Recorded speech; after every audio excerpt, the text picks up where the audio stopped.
So, just so you know, today is going to be ad lib.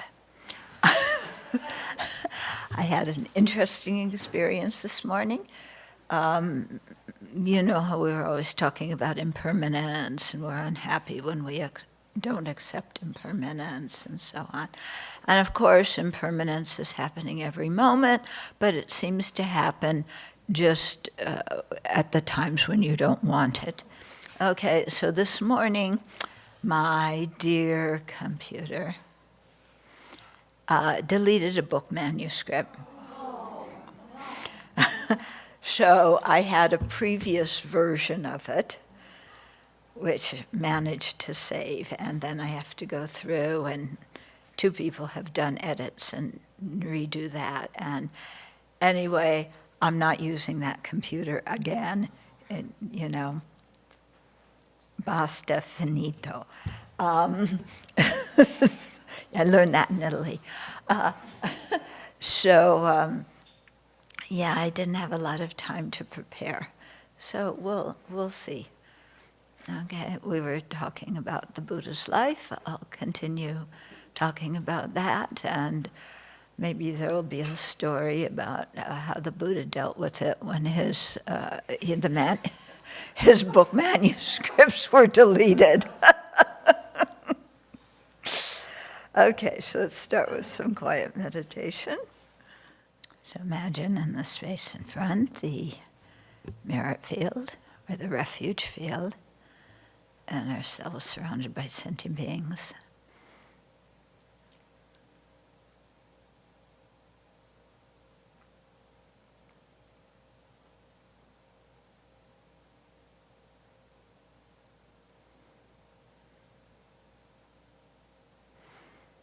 So you are in that visualization. You aren't outside looking in at it, but you're one of the participants.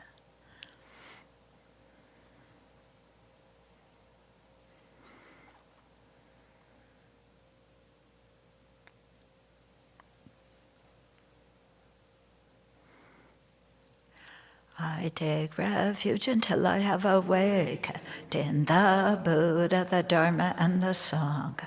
By the merit I create by engaging in I will attain Buddhahood in order to benefit all sentient beings.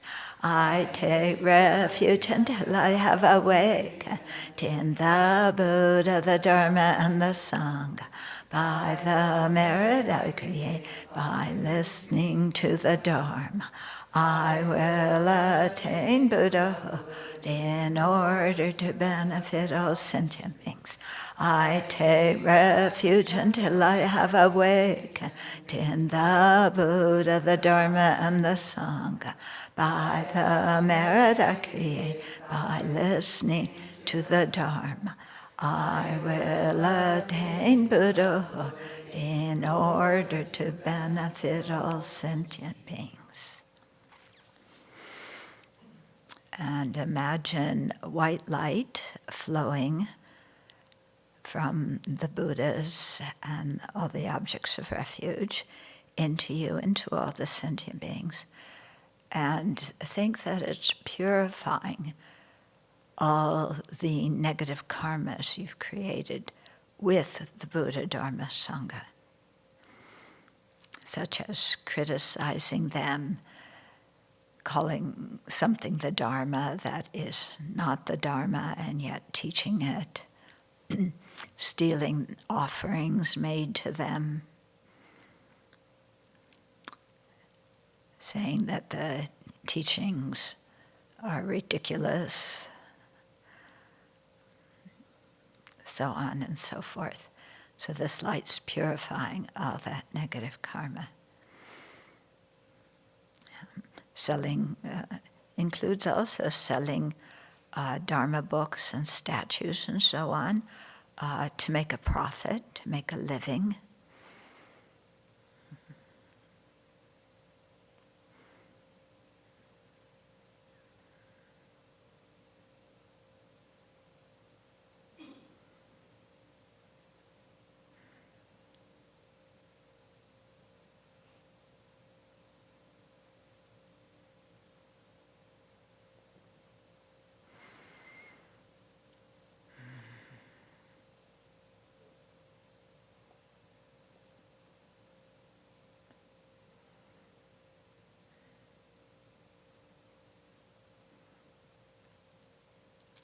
So really feel that all those negative karmas are finished. And you have a very strong determination not to engage in them again.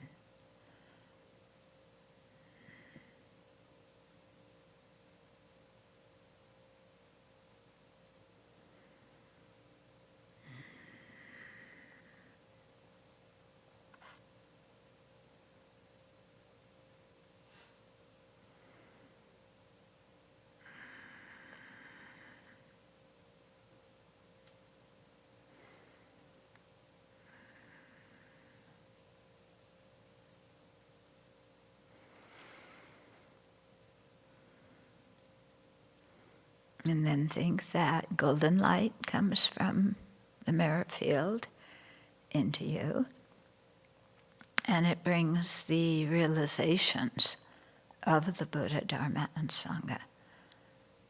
So it enters your body, fills you up, and you really feel, imagine feeling that you have those realizations.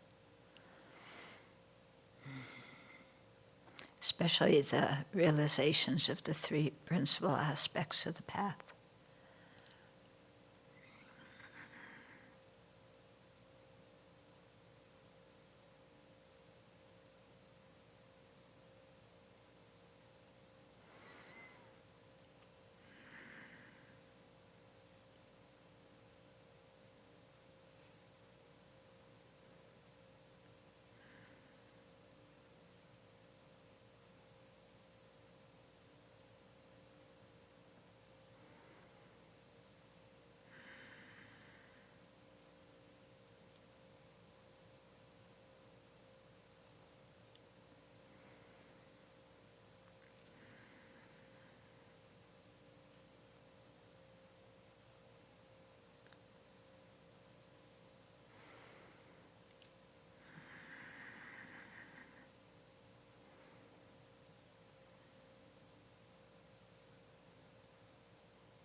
And now with a mind that is free of negativities regarding the Buddha, Dharma, and Sangha, and a mind that is filled with respect and reverence for their attainments, and a very deep wish to become like them, then cultivate bodhicitta.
Okay, so I just figured out what we're going to talk about today. If somebody could bring me a blue book. I think it's in the blue book. Oh, thank you.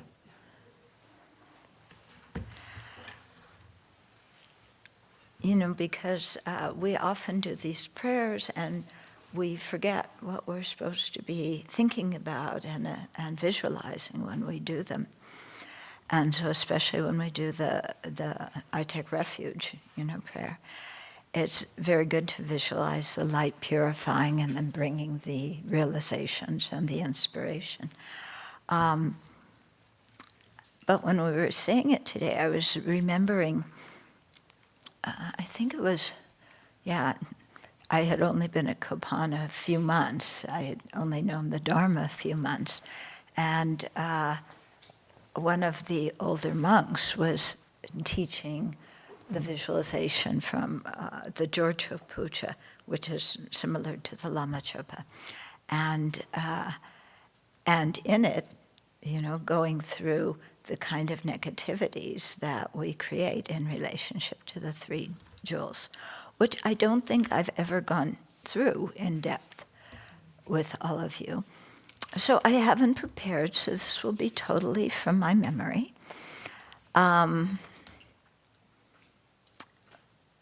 So I've wanted to use as a basis, the General Confession Prayer on page 64. The one that I hope you are saying after the 35 Buddhas. Starts out, woe is me. In Tibetan it goes, ooh-la. Like, what have I done? Ooh-la. And then you spill out all this stuff. Okay. So, that's woe is me. Because the story behind it is that there was one pandit who came in and was really, he was non-Buddhist, and he was criticizing the Buddha Dharma Sangha. And then I can't remember the story well, and then he wound up in a library and opened a Buddhist text, and the text predicted that he would do that and then open the text. I think it was Ashvagosha. I'm not sure. Anyway, so he said this. He kind of was reading the text, and then he realized all the negativities he had created, and he went, ugh, Okay, so the first paragraph, he's calling out on, he's calling out on to the merit field, Okay, so, spiritual mentors, great Vajra holders, and all the Buddhas and Bodhisattvas who abide in the 10 directions, as well as the Venerable Sangha, please pay attention to me. Okay, so calling out to your spiritual mentor, why do I have to call out to my spiritual mentor? I'm Buddha, Dharma, Sangha, okay. But spiritual mentor, that's just some person that's just kind of walking around. They do everything I do. They brush their teeth. They go to the bathroom. They complain. They get angry. They have some good qualities, What they teach makes some sense, but I don't know. When I look at them really closely, we tend to criticize, So, but what's the importance of having a spiritual mentor? We need a spiritual mentor. If you need a teacher to learn how to drive a car, and you need a teacher to learn how to type, surely for something that's much more difficult, the path to awakening, we need a teacher. Okay? So books are good, but books came from living beings. They came from teachers. And I say this because a lot of people, and I've noticed it here, think that what is written in books is more valuable and more important to learn than what your teacher is teaching.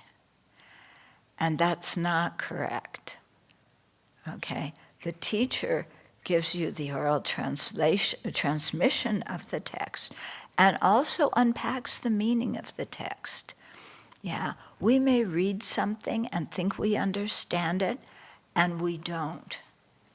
And this is how, especially learning about emptiness, the ultimate nature of phenomena, many people read books and think they understand correctly, and they fall to the nihilistic extreme.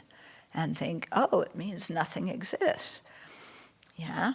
Or you read something on Tantra and you think, oh, subtle mind. I know what my subtle mind is. Yeah? That's when I'm daydreaming. No. But, we develop all these wrong conceptions. So the teachers rely on the text, but we need the teachers to unpack the meaning of them. Yeah? And then when our teachers are no longer alive, even when our teachers are alive, yes, we rely on the text because we may forget something or have to look something up or want a different perspective, so we read the text. But after our teachers die, then the texts become like our teachers. But what makes the text come alive is that your teacher has explained them to you. So you can you understand something of what they mean. Hopefully, if you remember or take notes, or nowadays, we're quite fortunate we have audio and video recordings. Yeah. Okay. So, calling out spiritual mentors, great Vajra holders. So these are the Tantric lamas who hold the Vajra. The Vajra is a implement of the god Indra, who struck. It symbolizes some kind of power, But here, the meaning is somebody who holds, who knows the path to full awakening and, has realizations of it. And then we call out to all the Buddhas, okay, the fully awakened ones, the Bodhisattvas, who are Buddha wannabes. Okay, so the Bodhisattvas have their own experiential realization of bodhicitta. It's not contrived like ours, but it's coming from having done the meditations over and over and over again and really reformatted the hard disk, yeah? Really integrated the teachings in our minds so that when you think of a sentient being, your instantaneous response is, I want to be able to lead them to full awakening.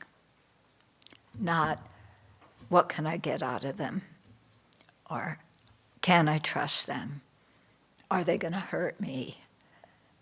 Yeah, how can I wiggle my way around them so they get out of my way and don't disturb me? No, not that. But the first, spontaneous thing of seeing any sentient beings, even a grasshopper, even a tick, is, how can I lead this being to full awakening? Okay, and then the bodhisattvas, all the different levels of bodhisattvas. So some who have just realized bodhicitta, they don't have the realization of emptiness. Then others who have bodhicitta plus an inferential realization. Those with bodhicitta who have a direct perception. And then those who have started to eliminate the artificial or the acquired afflictions, and also the innate afflictions. So there's all different grades of bodhicitta, or bodhisattvas. Okay, this comes in volume 4 and volume 5. No, volume 4 and volume 6. Okay, so we call out to all the Buddhas and bodhisattvas who abide in the 10 directions. Okay, so there's a universe filled with Buddhas and bodhisattvas. Yeah, there's not just Shakyamuni Buddha, but the universe filled with all the Buddhas and bodhisattvas. And when we do posada, the ceremony that we did last night to purify and restore our precepts, when we do the incense chant at the beginning, we are calling all the Buddhas and bodhisattvas to come here and be witnesses to us confessing and purifying and restoring our precepts. It's really quite moving, and I think there's something about that melody too, that you really feel like, you're calling all of them. And then, as it says in the verse, all the bodies of the Buddha appear. So this is not just the emanation body, the form the Buddha appears in to communicate with us ordinary beings. Not just the enjoyment body, the body made of light, in the form of Buddhas and deities and so forth, where the Buddha communicates with the Arya Bodhisattvas in the Pure Land, but also what's appearing, the Buddha's Dharmakaya, the witness, the mind, the omniscient mind that's completely purified. The wisdom Dharmakaya, and also the nature Dharmakaya, the true cessations, the emptiness of the Buddha's mind. So when you've really studied these topics and you know what all these terms mean, and then you think, oh my goodness, they're all coming here, to this little corner of Eastern Washington, where there's how many Buddhists? And especially this country, which is so violent, and we're asking them all to come here. And who are we? We're just one small community, trying to practice, bumbling along, creating negative karma, and we're asking them all to come here. Isn't that amazing? Isn't that gutsy? I mean, that's pretty gutsy when you think about it.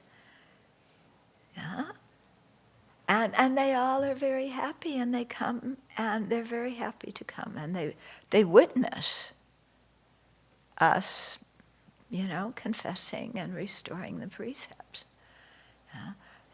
So it's very important at that time, to really focus on doing that.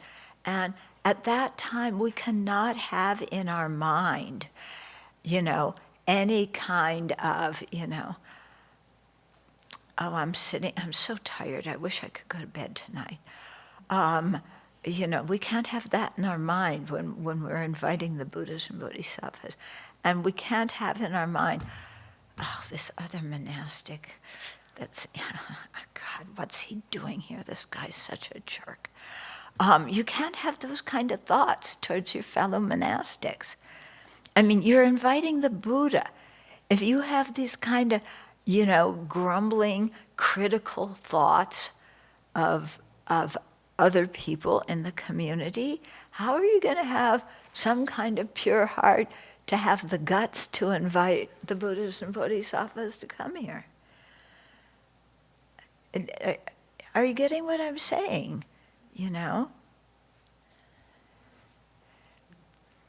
So if you remember this when you're going to Posada, then, all that stuff, all the grumbling, all the, I'm so mad at this person, they just tick me off. Oh my God.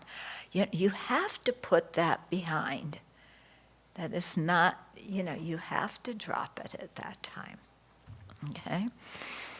So it's a very good, because you're calling them to witness. What are they going to witness? Your mind going, I can't stand this person insulted me, this person bosses me around, nobody here recognizes how good I am. Yeah, you're inviting them to come witness that? Yeah? So we have to do something with our mind when we make this request. Mm-hmm. Okay, so all the Buddhas in the 10 directions. 10 directions, the 4 cardinal directions, then the 4 intermediate directions, and then up and down. Now I know that is not the way we would necessarily make the directions in the West, because we want them all equidistant from each other, and this is 3D, and up and down, don't do that. But anyway, this is the way it is. So get used to it. You know, what else am I going to say? Okay, so you're calling them to, you know, please come, and I need to confess here, and I need to, make some new determinations for how to keep the precepts. Okay, so they're all coming in, you know, and then you say, I who am named, and we all go, I who am named. You know, we don't want to even tell the Buddha our name. You know, when you go to a court of law, you know, when you go to register in a college, you have to say your name. You can't go, I who am named. You know, you have to say your name. Yeah, yeah. So we should hear everybody saying, I who am named, and say your name. Yeah. So most of you start with Thubten. We should at least hear that together. There's, you know, a couple of Tenzins or some, you know, other things. But, you know, most of you are, yeah, I think all of you except Venerable Sepal are Thubtens, huh? Yeah. Okay, so we should at least hear that, yeah. Plus your personal name. Otherwise, Buddha's going to go, oh, you all have the same name? You know? Who is confessing to me? Yeah. Okay, so I who am named. And what are we saying first? We're not saying, I who am named so-and-so, the great superior one who is, you know, almost enlightened, and I know the scriptures well, and I can lead meditations well. I can even do better than other people doing these things. I, who am so great, yeah, I know how to make, you know, French toast. Yeah, I know how to make delicious pancakes. Yeah, are you hearing, Venerable Chodron? Good. You know, I who you know how to run the lawnmower. Yeah, I who am a professional in I don't know, picking out carpet colors. I, you know, whatever you pride yourself on. Yeah, I am the biggest one who can wiggle out of doing things I don't want to do. Yeah, that's my foremost talent. Okay? No, that's not how you introduce yourself. You say, I am named so-and-so, circling in cyclic existence since beginningless time until the present. Okay. I mean, this is our state. This is the basic thing we are. You want an identity? You want to be somebody? Yeah, we talked about this, you know, all of our identities. You know, you want an identity? How to introduce, I am this, I am that, here's my card with all my list of, you know, committees I'm on and awards I've won and things I've done, this and that, okay? No, who am I? I'm a sentient being circling in cyclic existence since beginningless time until the present. That's how special I am.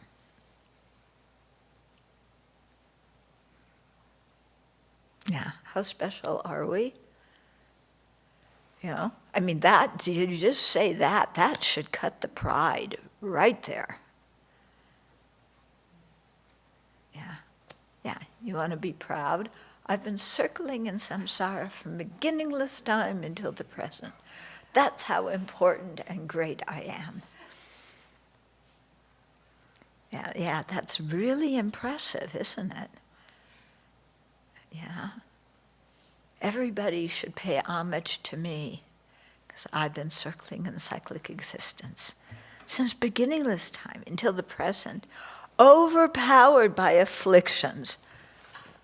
So not just circling and not just having afflictions, but overpowered by them. Yeah, every single day. Yeah, it's not like, oh, some days, I'm well on the path to enlightenment. This is good. Aren't I wonderful? No, we're grasping at true existence every day during some part of the day. Yeah? And we're certainly under the influence of the self-centered mind. Yeah? And every day, don't you have some attachment arise in your mind every day? How about some anger and aversion, irritation, being fed up every day?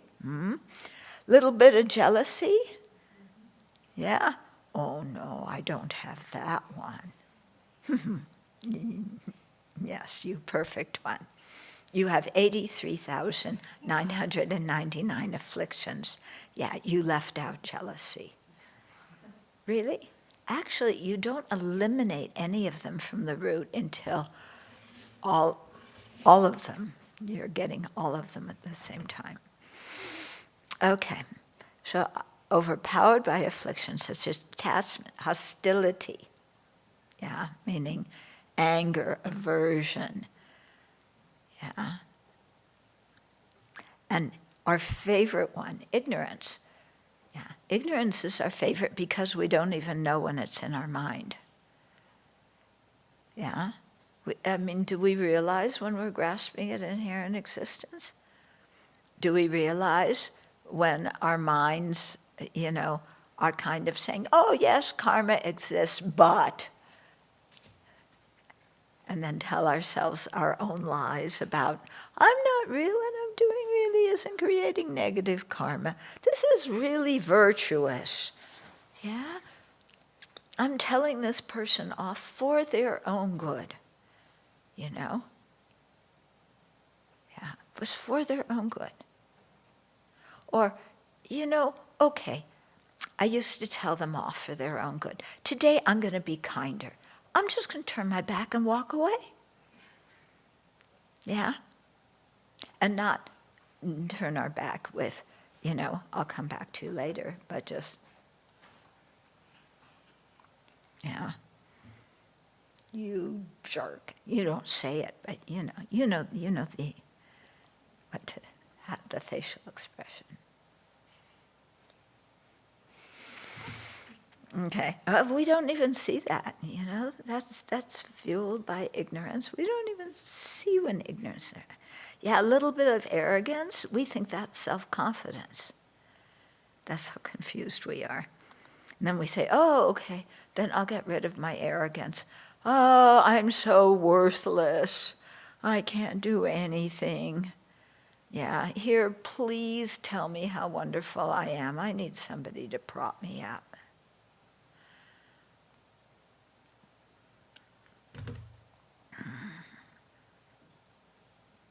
Yeah, but we don't do that, do we? Okay, so this is I'm talking frankly to the Buddha Dharma Sangha. I might as well talk frankly because they know it anyway. If I say, I who am named so-and-so have been ordained this long, and in previous lives I've attained this, and so many people respect me because of this quality, and I am, the backbone of the community, and I never do anything wrong, and, people don't appreciate me, and they don't praise me, but we'll forget that. I'm not complaining about that. Yeah. Okay, but I'm really wonderful, Buddha. Yeah, really. I should be your favorite disciple. Forget Shariputra, Moggallana, Subhuti, yeah, Maitreya. Those guys don't know much. Me, I have the most faith in the world in you. Okay. Yeah, so we present ourselves, what? You're going to present yourself to the Buddha in that way, that you're so great? We forget the Buddha is omniscient. Yeah. And the bodhisattvas have clairvoyant powers. So we're not trying to impress them. We can't impress them. What we're doing here is, why are these verses worded this way? So that we get a more accurate picture of where we're at and what we're doing, instead of, yeah.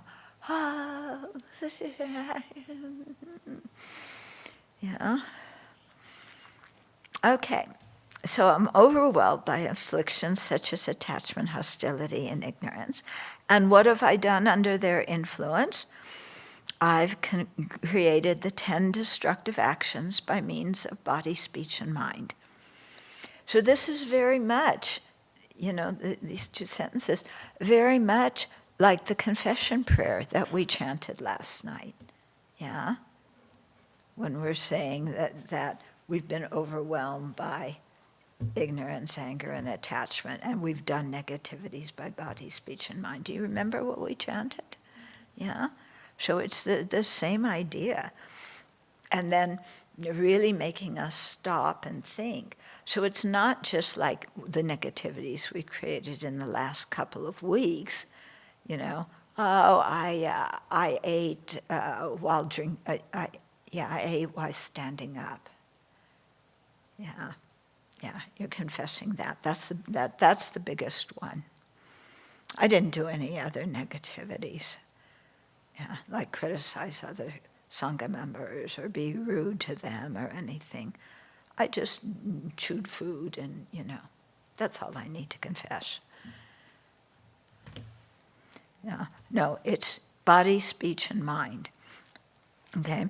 And we've created negativities from the past to the present. So when we're doing that confession verse, we're thinking also of things we could have done previous lives, not just this life. Okay, I have engaged in the 5 heinous actions and the 5 parallel heinous actions. So you go, 5 heinous actions? Nah, I didn't do those. What are those? Well, okay, I haven't killed an arhat. Okay, I didn't kill my mother. I didn't kill my father. Yeah, I didn't ruin the pure conduct of another monastic. I didn't cause schism in the Sangha. I didn't cause blood from the Buddha to fall. So I haven't done any of those. Yeah. Yeah, I haven't done any of those. We need to add, in this lifetime. Yeah. We've been born beginninglessly. We just said that. Circling in cyclic existence since beginningless time. So been there, done that. All the negativities. We can't find one negativity that we've never done. So when we're confessing like this, it's completely, when they say chaksalo, it means to prostrate, but chak also means to split open, okay? So we're like completely opening ourselves, and I don't want to hide anything, I don't want to fudge, I don't want to pretend anything. Anyway, the Buddhas and Bodhisattvas know, and they're looking at me with compassion. They're not looking at me with criticism. Okay, they're looking with compassion, and they're trying to help. Yeah, even though I'm not giving them a chance to help me, because I know better. Yeah, it's not Father knows best, it's I know best. Yeah.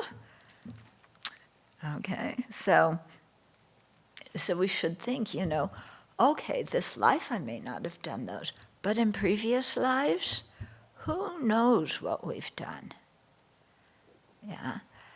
And when I find myself, you know who my favorite politician is, okay? So when I find myself just getting exasperated with him, I think, and this is how I think often when I do the confession verses, I've been like that in a previous life. I've done that. I completely stirred up hatred in a country. Yeah, I completely propagated, prejudice, bias, discrimination. I did that in a previous life. Yeah, I launched nuclear weapons. Yeah. So anything that we look at other people and say, oh, those people, they're so awful. Oh, we've done them in a previous life. There's nothing to be proud of about that. Yeah.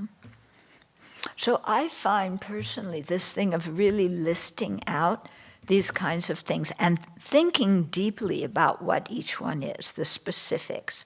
So not just, I haven't done the 5 heinous crimes, what's the next one?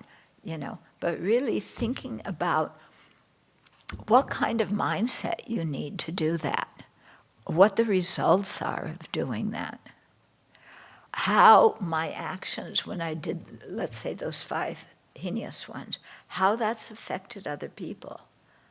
Yeah, how it's affected the existence of the Dharma in the world.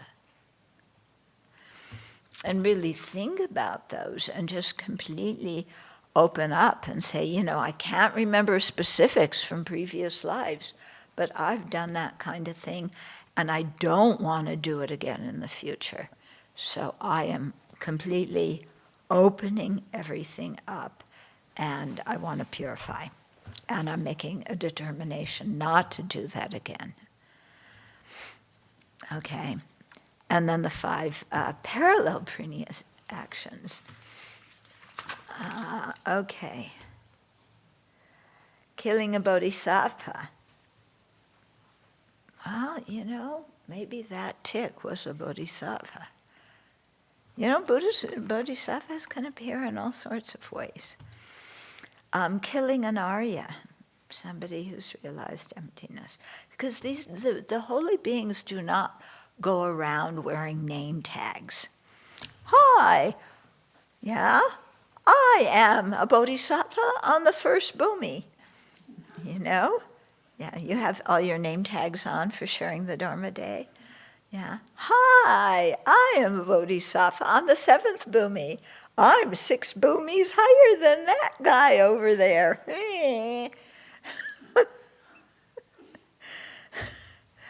Okay. Okay, so killing a bodhisattva, killing an Arya, stealing the provisions or funds of a Sangha community. Ooh, this one is not so difficult. Yeah? Because especially you live in a Sangha community. As we know, there are things that are out for public consumption, and there are things that are not out for public consumption.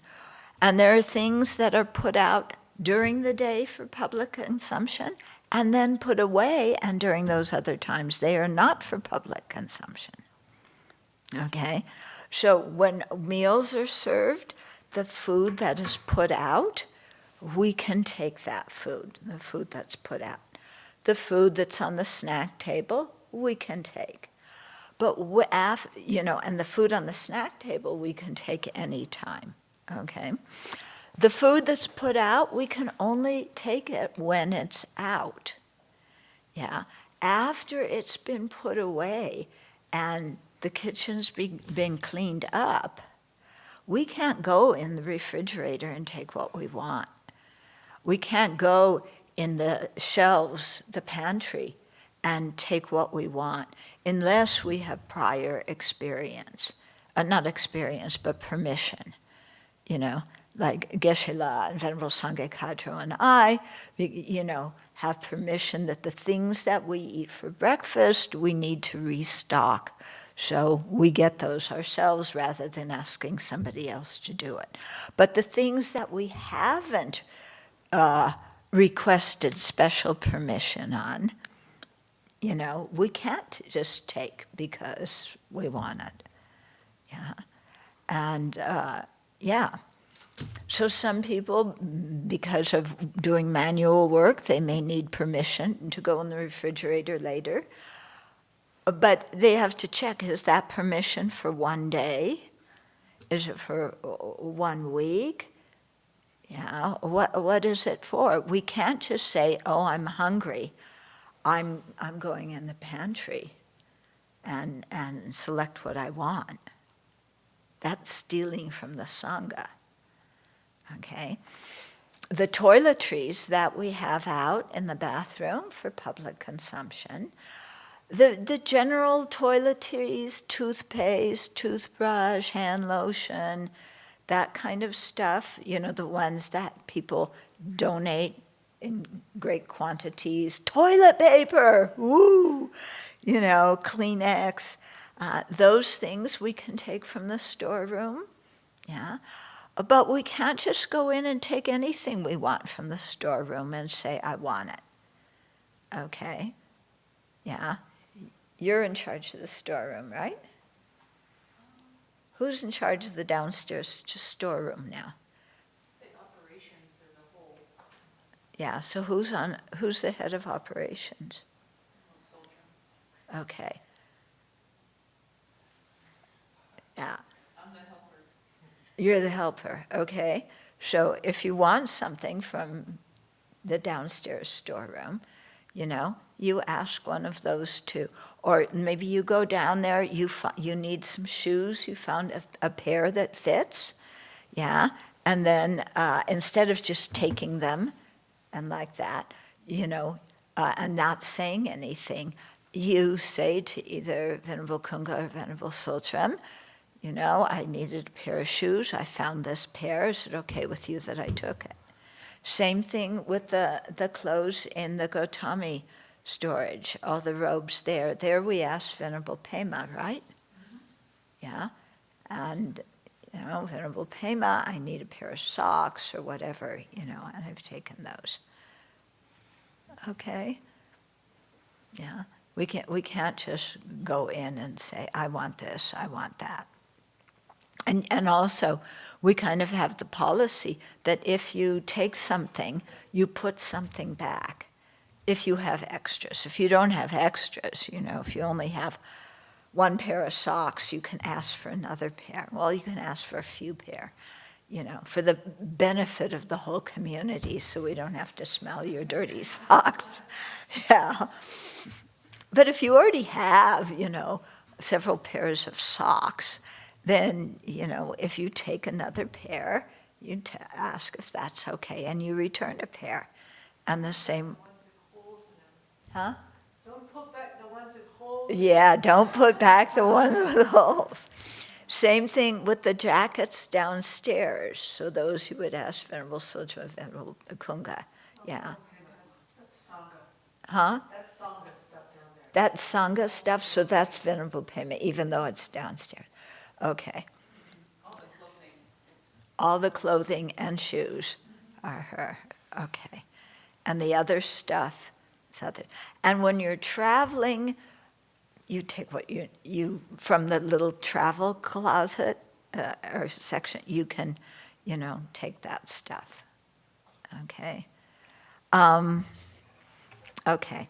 So that's something to be very careful of, because if things are not put out for public consumption, and you just go and take what you want, like the medicines that are in downstairs in Ananda, those things we leave open, people, can take. But when you take it, you don't take like all of it. There's 3 bottles of I don't know what, cough syrup, and you take all 3 bottles, and then you take the 5 bottles of ibuprofen, and, you take what you need. And, Okay. But we also don't take stuff that was offered to the Sangha and give it to our friends. Yeah, it isn't like downstairs also we have the gift closet. So, not closet, just the gift stuff. So if you're traveling and you need a gift for whoever, the Dharma Center where you're going, or the director of the Dharma Center, you can take something from there. But you need a birthday present for your brother or sister, we don't take things from the gift section to give to our friends and our relatives. Okay? Because again, if we do that, that becomes stealing from the Sangha. And the reason stealing from the Sangha is so serious is that to purify, you have to return the object you stole.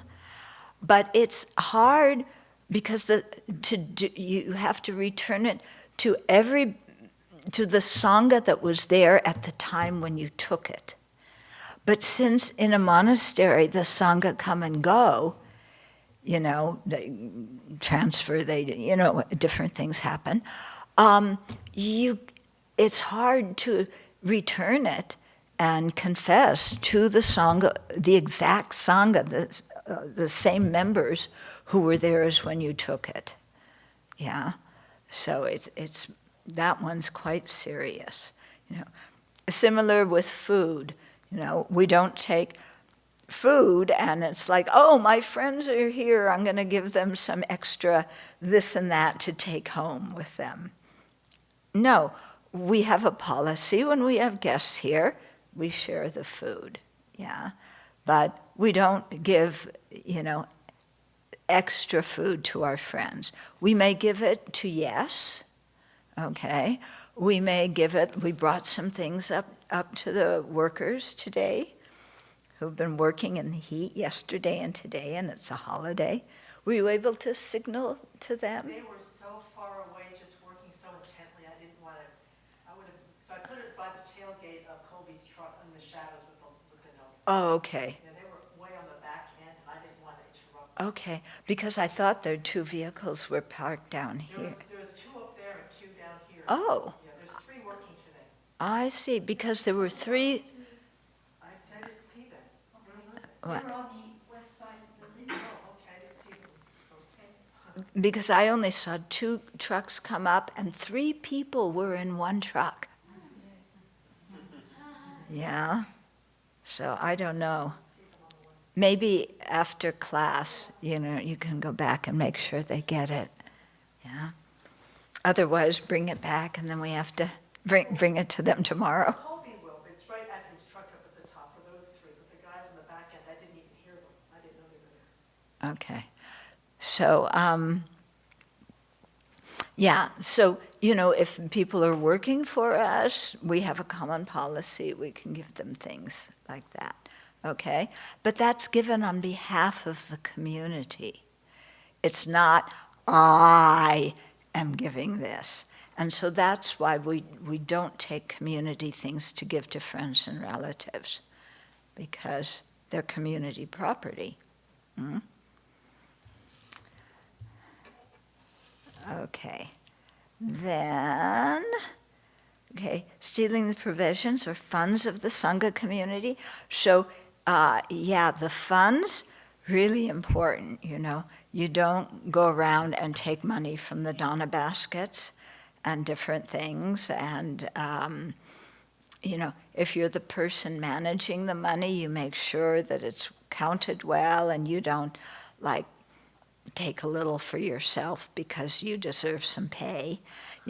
Our system is really good, because one person, gathers the donations that are here. Other donations, majority of our donations come in online, I think, yeah, or in check form. But anyway, the person who banks the money, yeah, and the person who writes the checks and the person who does the books are all different people. Yeah, so our accountant set it up this way. And she's going to come, by the way, on the 19th. She's going to do a workshop for us the afternoon of the 19th. Her name is Leah, and she's been a dedicated volunteer since the Abbey begun. She's been doing the books. So she set it up in this way so that the people who write the checks cannot cook the books. And the people who have the books do not have access to the money in the bank account, you know. And so anybody who wants to have us questions about our financial thing, our books are open. They can come and look at them, yeah. And so this is very important to have that kind of system set up, because then people who give donations can trust, yeah. And misusing donations it's not just breaking a precept, one of the Pratimoksha's precepts, but it's quite serious, because people are giving donations because they have a mind of faith, yeah, and they're giving it to the Sangha community. So we need to respect it in that way. And even donations that are given to us personally, you know, for your family, okay, maybe they're giving it because they're attached to you. But for other people, you know, who give you things, it's because they have respect and faith in the three jewels, and that's what you represent. So it's really important to use those things well.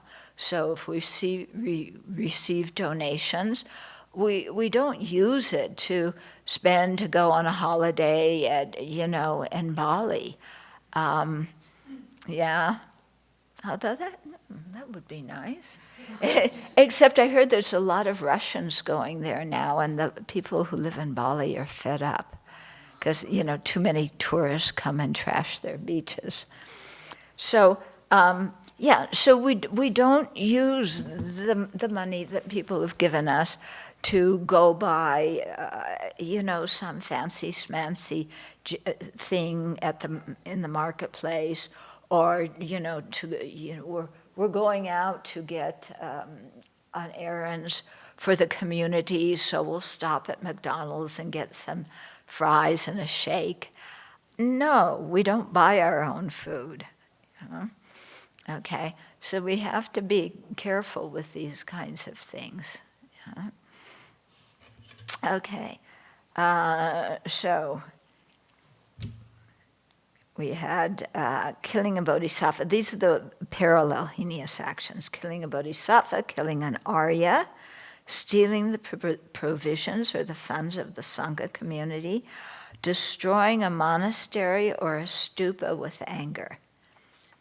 Okay, now we may think, I hope none of us have ever done that or will ever do that, but you look,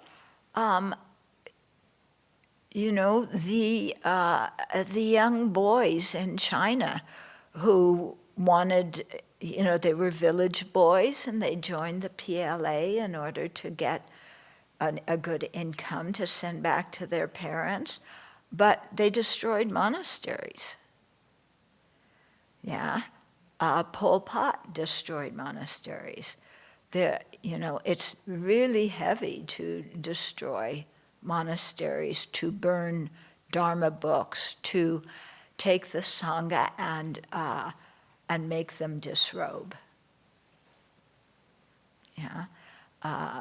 Cameron, some of you remember Cameron. So he wrote me recently, and he was in Mongolia, you know, and he was really dismayed at what he saw there, because when the Soviets took over the outer Mongolia, anyway, they made all the monks disrobe.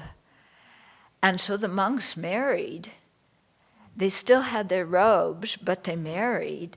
And then after Mongolia got its independence again, then you have a bunch of married monks who are trying to go live in the monastery again. Oops, how do you work that? And who are going to be the acharyas and upajjhayas who ordain the younger monks who you want to be celibate and not marry? Yeah. So, you can see historically there's been so many times when Buddhism has been destroyed from the inside. And if you think, in previous lives, I could have done that. Yeah, we weren't always born Buddhist. If we were born Buddhist, we would already probably have been awakened, But we were born who knows what and did who knows what. And that karma, those karmic seeds are still on our mind stream, okay? And then committing incest with one's mother who is an arhat. Okay, I think committing incest with your mother is bad enough. Committing incest, having sex with an arhat is not so good. Having sex with somebody who is already a monk or a nun, no, you don't do that. That is definitely not good karma. Okay, so again, and I know people who have done these things in this life. Yeah. Or people who wear robes and they have sex and they put their robes on afterwards. Horrible karma, horrible karma.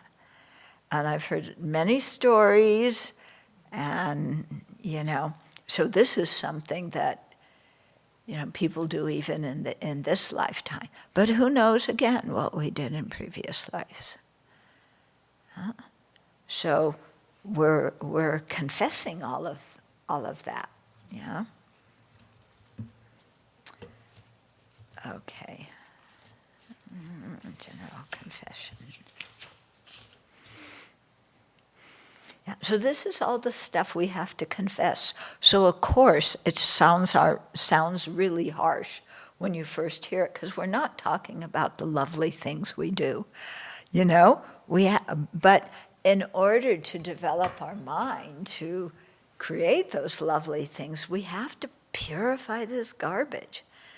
If we don't purify, it's like, having a messy, filthy room, yeah, with upeka's kitty box in it that's been scrubbed and still stinks, and the smell of Maitri's food, which stinks, I just feed her the kibble. I won't feed her the other stuff.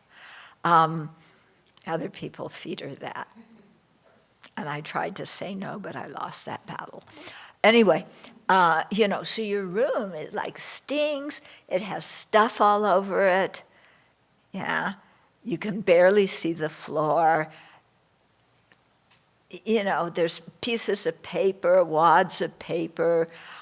This sounds like, well, what monastic would ever keep their room like that? I know those people, okay? I've seen that. Yeah, and some of the people here are verging on that kind of too.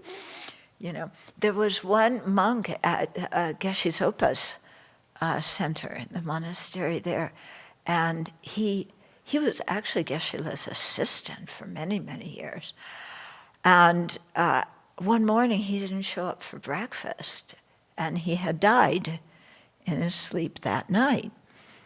Okay, so they had to, afterwards, clean his room out. Well, I heard stories about what they found in his room, that there were used tissues under the bed, yeah, all over the place. The room was, it was not kept neat and tidy, yeah. So, yeah, if we're inviting the Buddha Dharma Sangha to a place, we should have it reasonable, yeah. Yeah. Of course, we all have different standards of reasonable. I only have 5 things thrown on the floor. That's okay, it's better than 10 or 20. Yeah, right, good, yeah. I think the Buddha might skip your room. But he knows what's in there anyway. Okay. let's pause at this part, okay? Because we're at the end of a sentence here. We haven't gotten very far, but you may have questions so far, comments. Remember, the Buddha did not, what I just described are not rules. Yeah, they are not rules that the Buddha made up. These are things that the Buddha saw because he has the power to see what results come from what kind of actions and what kind of actions bring what kind of results. So he just described this. This is all a function of karma. Okay? So it's not rules that the Buddha set up because, he's the authority and said, thou shalt not. Yeah, none of that. Okay, questions, comments? Mm-hmm.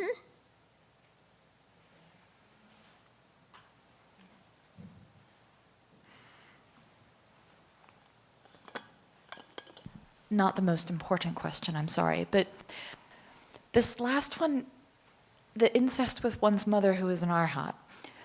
An arhat wouldn't have incest, so this is really raping one's mother who is an arhat, right? Right, yeah, it would be rape, for sure. For sure.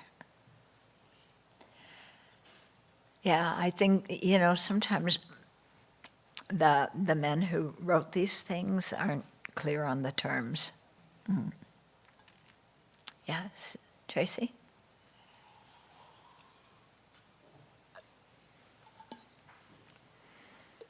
Because I live close by, sometimes people give me things for the community. And sometimes I think, well, that actually should go in the garbage. I mean, it's rare, but every now and then there's something I'm just like, so is it better to bring it up and then put it in the garbage? Or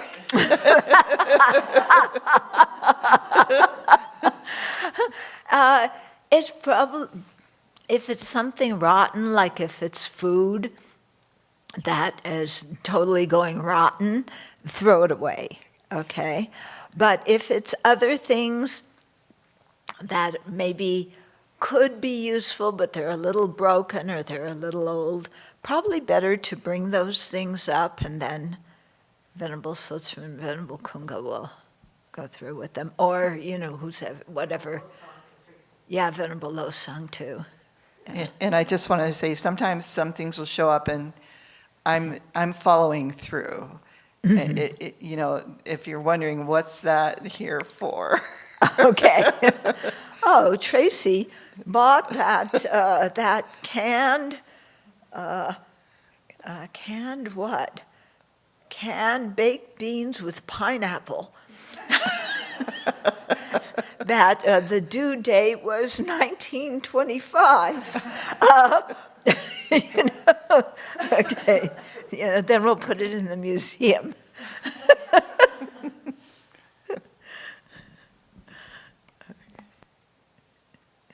Uh-huh.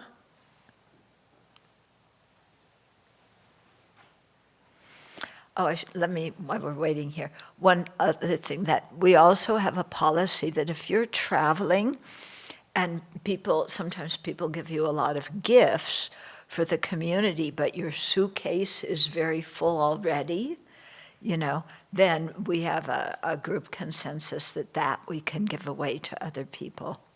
Yeah, we do that in Singapore a lot because we get a lot of stuff, and you can see we fill 2 suitcases coming back. There were 3 suitcases, 6 suitcases coming back. No, 1 suitcase has some of our personal stuff, our chugu. Okay, so 5 suitcases. But sometimes, people just give a lot of food, and so we give it away to other people. Yeah. So when we read this general confession and we really think about each thing, kind of imagining, okay, I did this at some point, some life, this life, past lives, and we really determine I don't ever want to do that again, we imagine purifying it. Why keep repeating them over and over? Because just because we say, I confess this and I don't want to do it again, doesn't mean we'll always be able to follow through on it. And that sometimes, the karma is really heavy. So it to really impede it from ripening or to lessen the ripened effect, we have to repeatedly purify. Yeah. It's kind of like, oh, I ate too much. Oh, that cake today with all that frosting, oh, that was so good, but it wasn't very good for me. And I'm kind of, I don't want to eat it again. And last time somebody brought cake like that, I said I wasn't going to eat it again. But today when I saw it there, it's like I don't want them to have to throw it away, so I'll eat it, then the food's not wasted. So I had a big piece of, that gooey frosting, that plugs your arteries. Yeah. But I won't do it again after this, I promise. And how many times have I, you get what I mean? Yeah.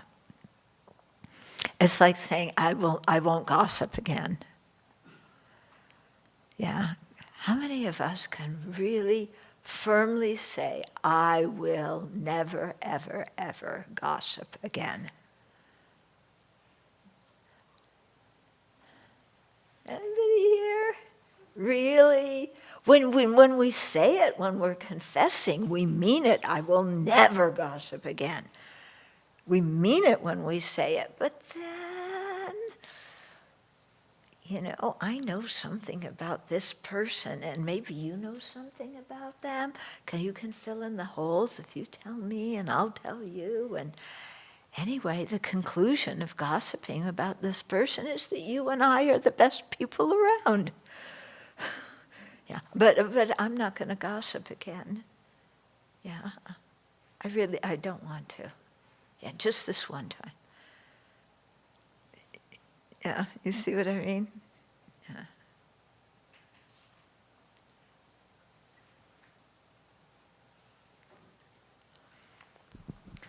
So I was wondering if I would like to purify a mental action that I do towards myself, like for example, laziness or self-criticism, like with the 4 steps, maybe you could go through them, because it seems so different than like if I want to purify having stolen something from someone else, so I repair the relationship to that other person. So if the object is kind of myself, does something change there? Is it just taking refuge in the 3 jewels, or? Yeah. No, it's still, regret. And then, can you give me an example? What would be an example? You said your laziness. Laziness or self-criticism, guilt. Or something, yeah. Okay. So that one of what you do is you have to transform your attitude. So usually it's towards another person that we would transform our attitude. But here, we would probably think of our behavior, I purify the laziness, which is a mental action that, is very strong. And, I'm really thinking of the disadvantages of the laziness and really trying to distance myself from it. Okay, so something like that. That's kind of also part of the regret, but, or you can apologize to the Buddha, Dharma, Sangha, or your spiritual teacher. You taught me to do this, and, I'm not doing a very good job. Yeah, it doesn't mean we have to be perfect. But it's like, I slept through morning practice, 30 days this month, 31 days I overslept. This is so you can confess in that way. And then she'll regret restoring the relationship, making a determination not to do it again, and then some kind of remedial action. Yeah.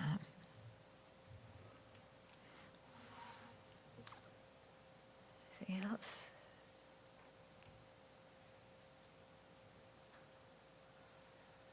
Yeah.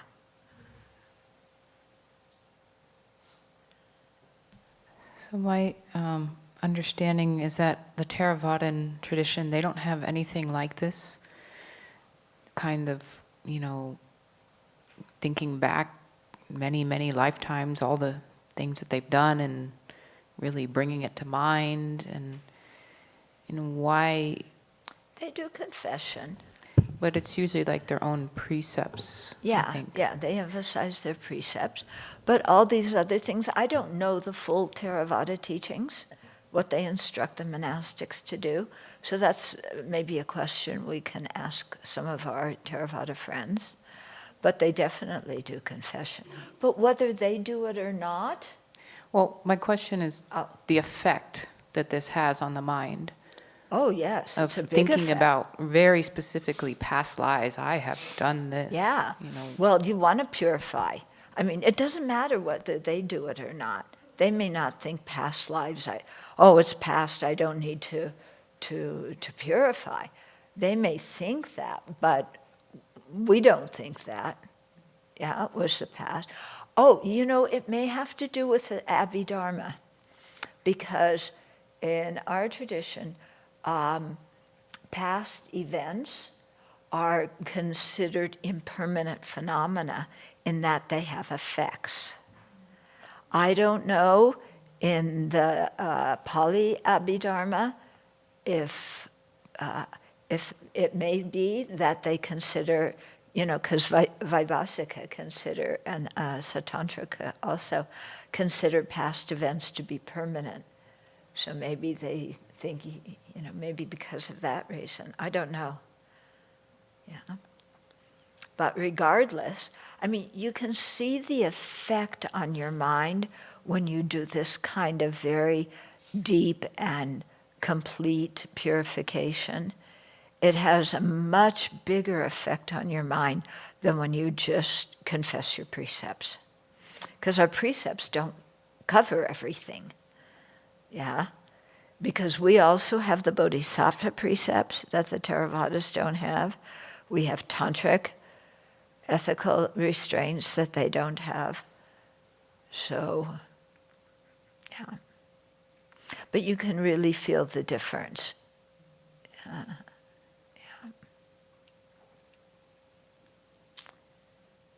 Anything else? Yeah.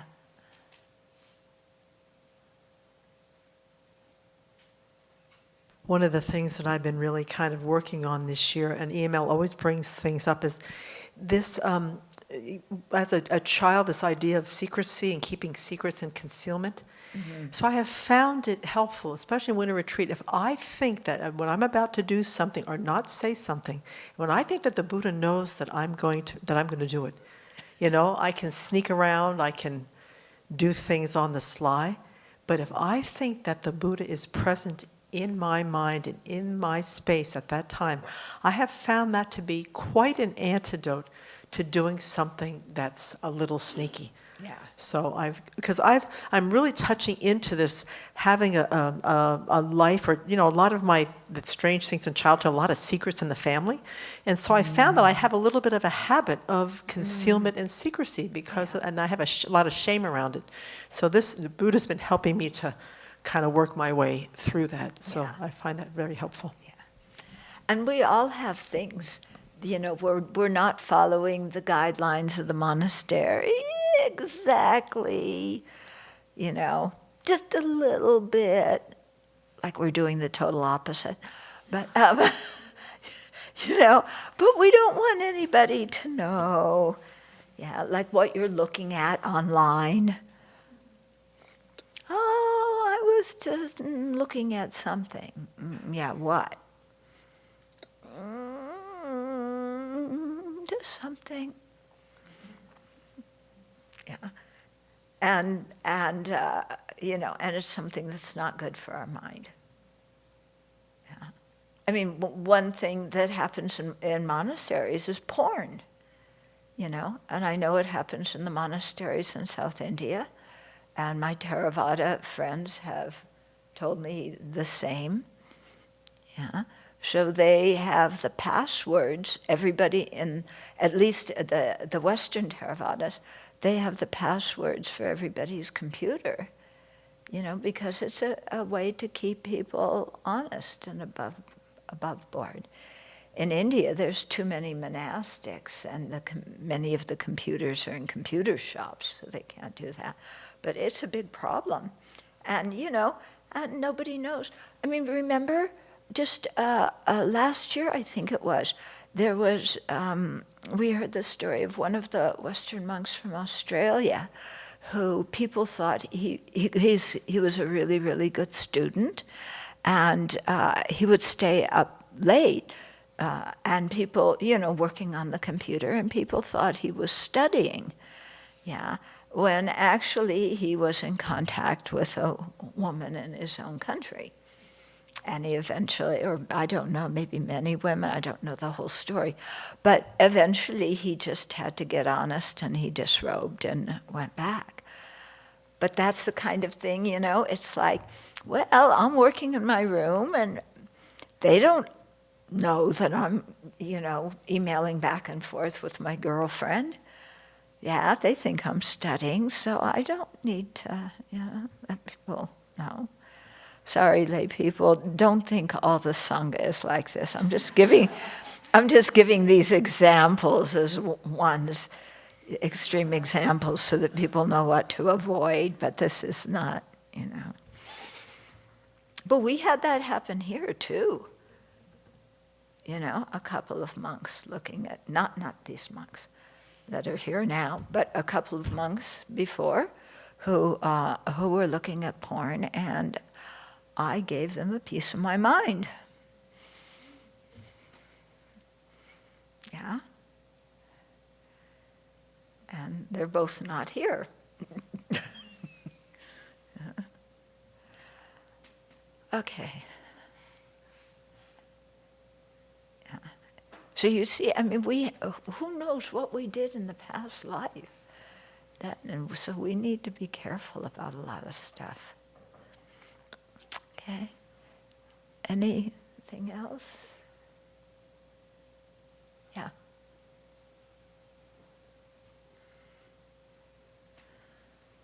I want to say about the porn thing that, you know, the concern in the monastic community is actually maybe mostly for the monastic, but my concern about that also is for what it does to our society. And I think that is what it does to our society and the women that get involved in that. So anyone who supports that is supporting something that is very detrimental. I mean, there's a lot of things like that in the world, but you know, I think it's always good to broaden our thought about what's actually happening when an individual makes this choice. Yeah. I mean, they're harming the women, they're harming the children. People look at, you know, who are looking at child porn. Ugh. So. Okay, let's dedicate the merit. So we heard all this negative stuff, but we created merit, learning that and having the idea, you know, hopefully people have some inspiration now to purify. And when you purify, it's important to think, now it's finished. So even though, you know, this pertains to your question, even you purify and you think now that karma's finished, you still need to keep purifying, okay? But it is important to really think and feel, I've finished that. I am not going to do that again. I really have regret. Yeah, that's very important, and you know, and to believe that.